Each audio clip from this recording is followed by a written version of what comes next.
कसे आहात? मस्त ना? असायलाच पाहिजे. नाना नानी गावरान किचन बघायलाच पाहिजे.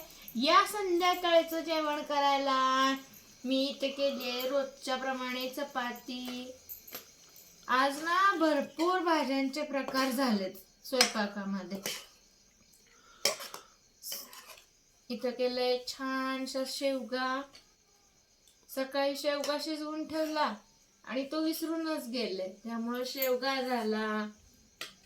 इथं झालं फोडणीचं वरण.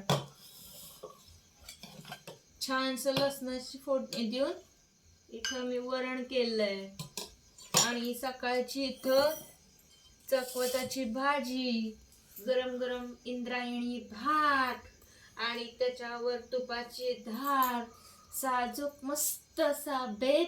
नाना नानी गावरान किचनला लाईक शेअर सबस्क्राईब करायला विसरू नका. धन्यवाद.